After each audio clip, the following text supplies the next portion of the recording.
안녕하세요. 저는 결혼한 지 1년도 되지 않아 이혼하게 된 제 기고한 사연을 들어주시렵니까? 남편과 저는 9년 연애 후 결혼했습니다. 저의 부부는 20대 후반이고 시부모님은 50대 초중반이십니다. 서울이 고향이었던 제가 익산에 있는 한 국립대학교에 다니면서 캠퍼스 커플로 만나게 됐고 연애 기간 동안 평범한 연인들처럼 주울 때도 싸울 때도 있었지만 결혼하고 나서는 싸우는 일 없이 행복하게 잘 살고 있었어요. 서로 맞추면서요. 익산 토박이인 남편은 조금 달을 찌르긴 했지만 크게 성격이 모나지 않은 편이었죠. 평상시에 될 수 있으면 저한테 맞춰주려고 했던 사람이었어요. 주변 사람들한테도 잘하고 저희 부모님한테도 잘해서 주위에 흠 잡힐 데 없는 사람이었고 대학생 때 과대를 여러 번 할 정도로 리더십도 있었죠. 경제권도 저한테 다 넘기고 월급 받으면 꼬박꼬박 저한테 다 보내주고 용돈 받아서 썼고요. 그러던 어느 날 시댁으로부터 충격적인 이야기를 들었습니다. 시아버님이 3억 원에 가까운 거액의 빚을 졌다는 걸요. 빚은 도박 때문에 지게 되었고 개인 은행카드로 내 사채까지 다양한 곳에서 빚을 지셨다군요. 결혼할 당시 제가 알고 있던 빚은 살고 계시던 집담보대출 1억 8천 정도뿐이었습니다. 시아버님 월급이 500만 원 이상이시고 시어머님은 가정주부세요. 대출받아서 살고 있는 집이지만 아버님 월급이 꽤 되고 도련님도 일을 하는 상황이어서 돈 들어갈 곳이 많지 않은 걸로 알고 있었습니다. 그래서 어느 정도 대출금 바쁘면 사시다가 은퇴하시고 주택연금 받으시면서 사시면 되겠다 싶었습니다. 그래서 크게 걱정이 없었습니다. 시부모님과 관계도 좋아서 같이 좋은 곳도 다니고 그저 평범하게 살다가 노후에 아프시면 도와드려야겠다 생각했었죠. 결혼할 때 시댁에서 딱 1,000만 원 집 구하는데 도움받았습니다. 친정에서는 더 해주고 싶어 하셨지만 시댁에서 1,000만 원밖에 못 받으니 친정에서도 1,000만 원만 받았습니다. 그리고 우리끼리 모은 돈에 전세 자금 대출해서 작은 오피스텔 전세집에서 시작했어요. 시댁에서도 그저 너희 둘이 잘 살면 된다고 알아서 잘 살으라고 하셨습니다. 돈을 안 해주셔서 서운하고 그런 마음도 전혀 없었고 그저 둘이 잘 살아보자 하는 마음과 희망으로 시작했습니다. 그리고 결혼 전에 남편이랑 이야기했던 대로 저는 직장을 그만두고 하고 싶은 일을 시작했습니다. 퇴사할 때 퇴직금으로 3천만 원 정도 받아서 경제적으로 무리될 부분은 없었습니다. 그래서 한 달에 100 정도씩 적금하고 알뜰살뜰하게 살림하면서 잘 살고 있었어요. 둘이 문제될 것 전혀 없었습니다. 그런데 3억 빚이라는 일이 터져버린 거죠. 처음에 소리 들었을 때는 그저 황당했습니다. 도박으로 빚을 3억이나 졌다는 게 어이가 없었고 시아버님을 그렇게 안 봤는데 배신감이 들더군요. 진짜 아버님이 어떤 분인지 남편 통해서 물어보기도 하고 결혼 전에 자주 찾아뵙기도 했었거든요. 그때는 정말이지 재테크에 능하지 않으실 분 가정적이고 능력있고 좋은 분인 줄로만 알았는데 도박꾼이라뇨. 생각해보면 이상하기는 했습니다. 그렇게 월 수익이 많으시고 지방인데도 집의 70% 이상이 대출이라는 게 의아하긴 했었어요. 허나 사정이 있겠지, 다른 재산이 있겠지 싶었는데 그게 전 재산이었다니. 그런데 이제는 그마저도 날리게 생겼다니 시댁에 가서 이야기를 들어보니 급한 게 사채였습니다.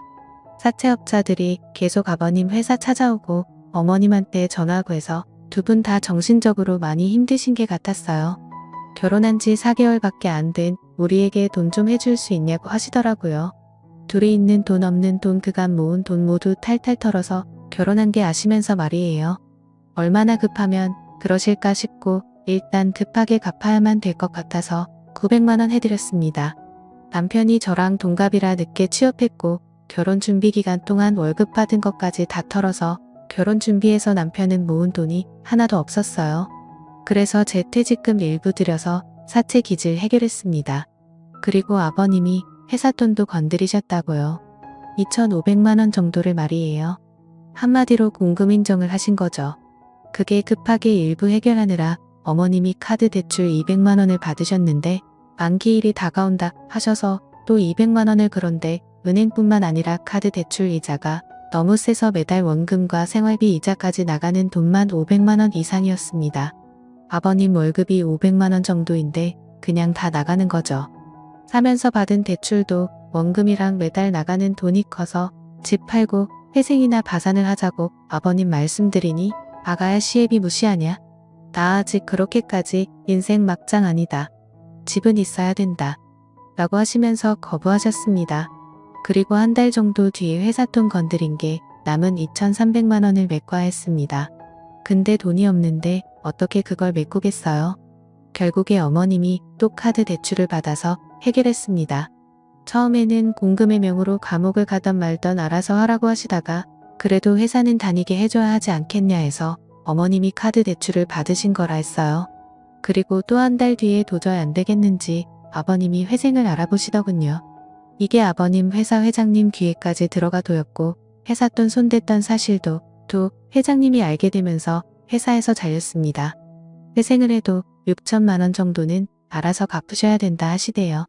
그렇게 직장에서 잘린 이후에도 정신을 못 차리시고 매일 어디를 다니시는지 매일 밤 담배 냄새에 찌들어서 돌아오셨고 어머님이 도대체 당신 어디 다녀왔냐 따져 모르시면 생활비가 필요해서 돈을 좀 벌려고 다니고 있다고 하시면서 되려 숨막히게 하지 말라며 어머님께 화를 내고 집을 뒤집어 놓으셨습니다. 그 돈은 어찌 갚으시려고 하시는 건지 답답하더라고요. 그 후 어머님은 결국 집을 파셨고 집 사면서 은행에서 받은 대출금 갚고 나니 수중에 몇 천만 원만 남더라고요. 아버님이 운명했던 회사 공금 갚느라 어머님이 받았던 대출을 그 돈으로 해결하고 할머니한테 빌린 돈도 있어서 1,000만 원 갚고 복비 이사비까지 지출하고 나니까 결국에 남은 돈이 1,000만 원 정도였습니다. 아버님은 언제부턴가 집에 들어오지 않는 날이 들어오시는 날보다 많아지셨고 어느 순간부터 집에 들어오지 않으셨습니다. 어머님은 아버님 생각만 하면 지긋지긋하다고 집에 오면 바로 이혼 도장 찍으라고 할 거라고 이혼 서류까지 준비해 두시고는 칼을 가셨습니다. 그렇게 집을 팔고 도련님이 얻은 저렴한 빌라에서 도련님이 벌어오는 돈으로 어머님과 도련님 둘이서 생활하기 시작했습니다. 처음에는 같이 으쌰으쌰 해결해 나가려고 자식들이 아버님께 연락해서 계속 어디시냐고 물어도 보고 싸워도 보고 했는데 고집이 있으셔서 마음대로 하시고 도대체 뭘 하시는지 어떻게 생활하시는지 상황 돌아가는 것도 이야기 안 해주셔서 포기했습니다. 그냥 열심히 일해서 돈 벌고 있다고만 하셨어요. 이렇게 해서 어찌어찌 아버님 포기하고 도련님 어머님만 산다고 해도 앞으로가 걱정이었습니다. 도련님도 돈 모아서 결혼해야 되는데 솔직히 상황이 이 정도면 어머님도 진작 뛰쳐나가서 일을 하셔야 하는 게 아닌가요? 자꾸 비가 오면 온몸이 뻐근하고 날이 좋아도 몸이 안 좋다고 하시면서 본인 하시고 싶은 일자리를 고르고 계시더군요. 제 생각에는 그런 거 따질 때가 아닌데 말이에요. 평상시에 요가 계속하셔서 요가 강사 자격증까지 있으시고 등산도 자주 하시고 봉사활동 같은 것도 다니셨어요. 그런 체력이면 일 못할 상태는 아니지 않나요? 저의 부부가 좀 도와드릴 수도 있지 않았냐 하실 수도 있는데 저는 결혼한 지 1년도 안 돼서 1,100만 원 해드린 상태라 더 해드리고 싶지도 않고 해드릴 수도 없는 상태였어요. 저의 부모님한테 죄송하고 아이 계획도 있어서 신혼집도 빌라로 옮길 생각이라서 돈을 보태야 했거든요. 부모님한테도 보태드린 돈 시부모님한테 더 해드리고 싶지 않았습니다. 남편도 그 부분에 동의했었고 미안해했습니다. 그리고 저의 부모님은 나중에 노후 대비해서 계속 직장 다니고 계세요. 아빠는 일하면서 무거운 물건들을 드는 경우들이 많아서 뒤에서 보면 한쪽 어깨가 틀어졌어요. 어깨에서 쾌 가서 팔도 아프시고 그래도 일하고 계세요. 엄마는 사무직인데 컴퓨터를 하루 종일 보고 있으니까 눈도 건조하고 노안 때문에 숫자도 잘 안 보이고 야근도 하시고 힘들게 일하세요. 자식들한테 피해주기 싫다고 하시면서요. 이런 부모님을 보면서 일상생활 잘하시는 어머님이 건강 때문에 일을 하는 게 망설여진다는 게 저는 도무지 이해가 되지 않을 따름이었습니다. 그래서 단돈씩 20만 원이라도 경제적 지원해드리고 싶지 않았어요. 벌써부터 해드리면 나중에 더 의지할 것 같더라고요. 남편이 전화로 일은 어떻게 할 거냐고 해야지 않냐고 몇 준이 달에 돈 10만 원씩도 안 해주면서 다 키워놨더니 엄마한테 일하라고 하냐고 엄마 비우면 온몸이 쑤신다고 장마철에 나가 죽으라는 거냐고 너는 말을 꼭 그렇게 해야겠냐고 화내시더라고요. 남편은 엄마 서운한 건 알겠는데 우리가 이미 1,100만 원 빚 갚는데 못 해드렸잖아요. 월 100만 원씩만 버셔도 저희 형제 부담이 많이 줄어들 것 같아요. 그리고 엄마 노후를 위해서라도 하셔야죠. 진짜 엄마 생각해서 말씀드리는 거예요. 모든 걸 우리가 지원해드릴 능력이 안 돼요. 라고 장문의 문자를 보냈지만 일 터진 지 8개월이 지나도 어머니는 이 일은 어떻고 저 일은 어떻고 따지시며 단 한 번도 일을 나가려 하지 않으셨습니다. 제가 저희 외삼촌 식당에서 카운터 보는 게 나도 하시는 게 어떻겠냐고 말씀드린 적이 있었는데 어디 CM 일을 그런 식당 아줌마를 만들려고 하는 거냐고 성을 내시더라고요. 그러면서 저보고 다시 일을 시작하라고 새파랗게 젊은 애가 남편이 벌어오는 돈만 쓰고 집에서 놀기만 한다고 하시대요. 저도 다시 일을 시작할 수는 있지만 이런 상황에서는 전혀 시작하고 싶지 않았어요. 제가 일 시작하면 분명히 지원해 줄게 기대하실 거고 안 해드리면 더 서운해 하실 게 뻔했거든요. 안녕하세요. 저는 결혼한 지 1년도 되지 않아 남편도 처음에는 저한테 미안해하면서 1,100만 원 해줬으니 충분히 해줬고 더 해줄 필요 없다고 했었는데 나중에는 저보고 일 시작하는 거 어떻냐고 눈치를 주더라고요. 일 시작하고 수입 늘어나면 월 10만 원씩이라도 드리자고 하면서요. 하지만 제가 벌 돈들이 앞으로 태어날 제 아이, 제 집, 제 노후 등을 위해 쓰이는 게 아니라 시댁 뒷바라지에 쓰일 거라고 생각하니 끔찍하고 싫었습니다. 솔직히 거의 월마다 시댁 쪽에 경조사 있어서 10만 원씩은 드리고 있었어요. 친정 쪽은 생일, 어버이날, 명절 때만 드렸고요. 귀한 딸 힘들게 키워놨더니 시댁 뒷바라지나 하는 거 보시면 저희 친정 부모님이 얼마나 속 터지시겠어요. 그런 모습 보여드리고 싶지도 않았어요. 친정집에서 김치 얻어가는 것도 죄송했습니다. 친정에서는 뭘 계속 주려고 하셨는데 그럴 때마다 속상했어요. 있을 때 잘해드리지라는 말도 하실 수 있어요. 하지만 저는 이런 끔찍한 상황은 아버님, 어머님이 만드셨다고 생각해요. 아버님이 회사 핑계대고 모아놓은 돈을 계속 가져가셨어요. 적은 돈도 아니고 큰 돈 몇백 천만 원 이런 식으로요. 근데 그때마다 어머님은 그냥 방관하신 거예요. 아버님 성격이 워낙 큰 소리치고 그런 성격이라 싸우다가 포기하고 놓아버리신 거죠. 그리고 그 방관이 그 상황을 만든 겁니다. 그렇기에 두 분이 열심히 해결할 의지가 있어야 된다고 생각하는데 아버님 위에 말씀드린 상태이시고 어머님은 본인은 마냥 피해자라고 생각하시고 그래서 의지가 안 보이니 추가적으로 지원해드리고 싶지도 않고 그러더군요. 밑 빠진 독에 물 붓기라는 생각만 들어서요. 남편이 점점 힘들어 하더라고요. 처음엔 티를 안 냈는데 날카로워지고 밤에도 술 먹고 늦게 들어오고 새벽에 들어오는 날도 많아졌습니다.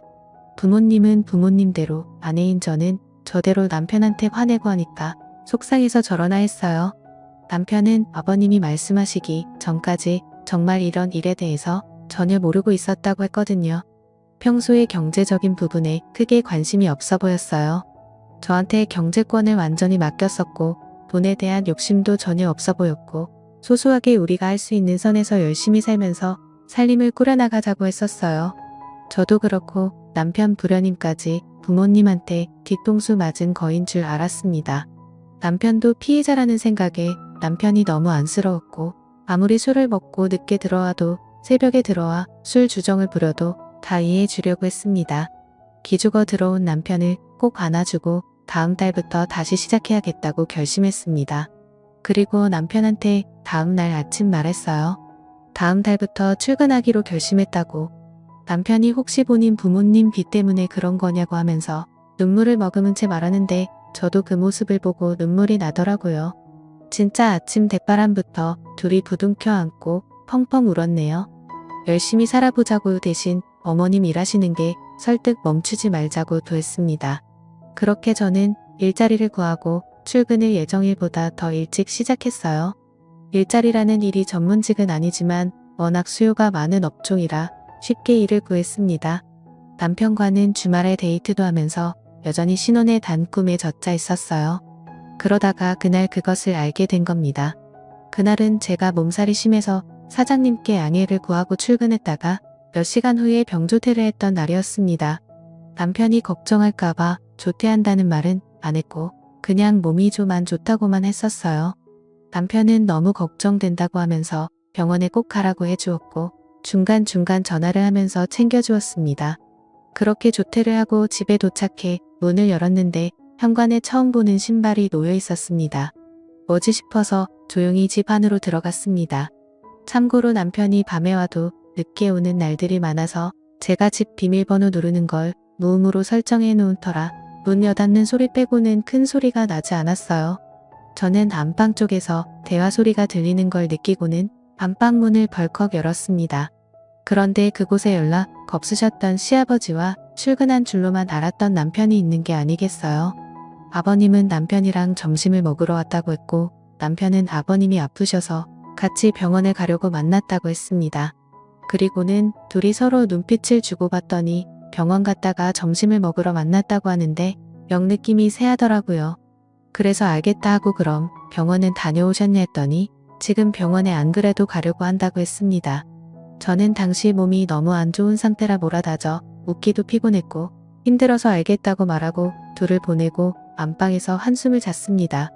그렇게 한숨 자고 일어나니 종몸이 개운해지면서 동시에 남편과 아버님이 영 수상하더라고요. 남편은 아버님이랑 연락이 영 안 돼서 답답하다고 바로 그날 오전에도 카톡으로 말했었거든요. 저에게 뭔가 숨기는 게 있는 것 같았습니다. 허나 그게 뭔지 알 방도가 없으니 답답할 따름이었어요. 그냥 저는 바로 남편이 저녁에 오자마자 물어봤습니다. 왜 나한테 거짓말했냐고, 아버님한테 연락 안 된다고 해놓고 왜 약해서 만난 거냐고. 아버님이 요즘 다시 도박 때문에 빚쟁이들한테 쫓기고 있어서 혹시나 저랑 나는 카톡 내용도 유출되거나 하면 곤란해질까봐 그랬다고 했습니다. 그럼 왜 집에 둘이 있을 때도 얘기 안 했냐고 따져 물으니 제가 걱정할까봐 그랬다고. 제가 아내지만 자기 아빠의 치부를 알리는 게 부끄럽고 자존심 상했다 하더라고요. 진짜 한숨 나오더라고요. 개벌은 못 고친다더니 진짜 죽어야 도박질은 끝난다더니 여전히 그 짓거리하고 다닌 시애비라는 키 인간으로도 안 보였습니다. 여기 목구멍까지 차올랐지만 그래도 남편 아버지인데 그리고 내 시아버지인데 참자참아 하면서 참았죠. 그리고 그 다음날 아침에 일어났는데 또 몸살이 올라오더라고요. 원래 남편 출근 후 한 20분 정도 후에 제 출근 시간이라 남편 보내고 좀 더 누워있다가 가려고 했는데 그냥 사장님께 오늘 하루 병가 쓰겠다고 하고 누워 있었습니다. 그리고 세상 모르고 잠이 들었네요. 그런데 무슨 소리가 들려 잠에서 깨보니 거실 쪽에서 남편 목소리가 들렸습니다. 뭐지 벌써 남편 퇴근 시간인가 하고 시계를 봤더니 겨우 오전 10시더라고요. 뭐지 싶어 안방에서 숨죽이고 남편의 통화 내용을 듣는데 뭐라 잘 들리진 않았지만 대충 오늘은 좀 일찍 갈 수 있습니다. 거기서 뵐게요. 오늘은 좀 늦게까지 가능합니다. 뭐 이런 말들이 틀렸어요. 저는 뭔가 남편이 나를 속이고 있구나 싶었습니다. 그러다가 남편의 목소리가 제가 있는 안방 쪽으로 가까워지는 걸 느꼈고 저는 안방 옷장 속에 몸을 구겨 넣었습니다. 남편은 안방에 들어와서도 한동안 통화를 하는데 여간 이상한 게 아니었어요. 오늘은 어제 잃은 걸 다 만회할 거라느니 오늘 성과급이 나와서 주머니가 빵빵하다느니 이런 말들을 하는 겁니다. 저는 촉이 오더군요. 남편이 나가는 소리를 듣자마자 저는 옷을 대충 갈아입고 모자를 눌려 쓴 채 남편의 뒤를 따랐습니다. 2층 오피스텔이라 계단으로 급하게 따라 엘리베이터를 따라 내려가니 남편이 급하게 걸어서 어디론가를 가더라고요. 저도 따라갔습니다. 그런데 골목길에 들어서자 저희 시아버지가 남편 앞에서 손을 흔들고 계셨습니다. 저는 뭐지 이 부자가 도대체 뭘 하려는 거야? 설마 하면서 몰래 뒤따라갔습니다. 다행히 저인 걸 눈치 못 챈 것 같았고 둘은 뭐가 그렇게 신났는지 열심히 한 5분을 걷더니만 집 근처에 있는 한 모텔로 들어갔습니다. 저는 부자가 모텔 한 방에서 도대체 뭐 하려는 건가 너무 이상해서 급하게 들어갔는데 사라지고 없더군요. 그래서 제가 그럼 혹시 장기 투숙객은 없냐 했더니 있지만 고객 보안상 절대 말씀 못 드린다고 나가라고만 했습니다. 저는 어쩌지 발만 동동 구르다가 방 하나 대시를 하겠다고 하고 결제를 하고 제 방으로 들어갔습니다. 그리고 복도로 나가 남편에게 전화를 걸었어요. 혹시나 방 안에서 전화벨 소리가 들리진 않을까 신라 같은 희망을 품고요. 그런데 정말 가까운 복도 쪽에서 전화벨 소리가 들렸습니다. 저는 뭐지 하고 급하게 제 방으로 들어가 살짝 문을 열고 복도를 살피더니 제 남편이라는 놈이 복도 벽에 기대서 제 전화를 받는 게 아니겠어요? 저는 떨리는 목소리로 작게 여보 지금 어디야? 라고 물었고 제 남편은 아주 천연덕스럽게 어디긴 일하고 있지 거래처 왔어라고 하더군요. 아 오늘 일찍 과같이 저녁 먹고 싶어라고 하자 어쩌지 거래처 부장님이 오늘 술 한잔 하자고 하시네. 우리 회사 가을이라서 어쩔 수가 없을 게 같아 이해해줘 하면서 애교 섞인 목소리로 말하더니만 여보 미안해 나 지금 끊어야 돼서 또 연락할게 하더니 전화를 뚝 끊더라. 저는 문틈 사이로 남편이 들어가는 방향을 캐치한 후 바로 나와서 그 방 문을 미친 듯이 두드렸습니다. 그랬더니 한참 뒤에 남편이 아니라 우락부락한 목부터 팔까지 문신이 도배된 남자 한 명이 문을 열더니만 짜증스러운 목소리로 누구냐고 묻더군요. 저는 바로 그 방 안을 스캔했습니다. 그 방 안에는 담배 냄새가 너무 자욱해서 선명하게 보이지 않았지만 초록색 테이블이 하나 놓여져 있었고 거기에 여러 명의 사람들이 카드 같은 것을 가지고 게임을 하는 듯 했어요. 제가 거기에 서서 한참을 멍때리 좌절을 발견한 남편과 시아버지라는 작자가 그 테이블 아래에 급하게 숨더군요. 진짜 그 모습을 혼자 보는 게 아까울 정도로 어이없고 웃겼습니다. 웃으면 안 되는 진짜 심각하고 화나는 상황이었는데 웃음이 나오대요. 저는 죄송합니다. 잘못 샀습니다라고 말한 후 바로 제 방으로 급하게 들어와 경찰에 신고를 했고 경찰은 바로 그 모텔 방을 급습해서 제 남편과 시아버지를 비롯해서 일당들을 검거했습니다. 그리고 경찰서에서 알게 된 사실의 남편은 시아버지의 도박을 모른 게 아니라 함께 해왔었고 그간 도박 빚은 시아버지 혼자의 빚이 아니라 함께 빚은 거였던 겁니다. 그래서 어머님도 저희가 그 빚을 갚는 게 당연하다고 하셨던 거고요. 저는 사기 결혼으로 고소하려 했지만 변호사는 그저 이혼 소송과 위자료 청구 소송 정도만 가능하다고 하셨고 긴 소송 끝에 결국 잦은 위자료 몇 천만 원을 받게 된 게 전부입니다. 아무것도 남지 않은 제 1년 동안의 결혼 생활 찢어지고 찢긴 가슴은 1년이 지나도 10년이 지나도 아지질 않을 것 같습니다. 가족 사기단의 속은 제 이야기, 제가 생각해도 소설 같고 드라마 같네요. 제 암담한 사연을 들어주셔서 감사합니다.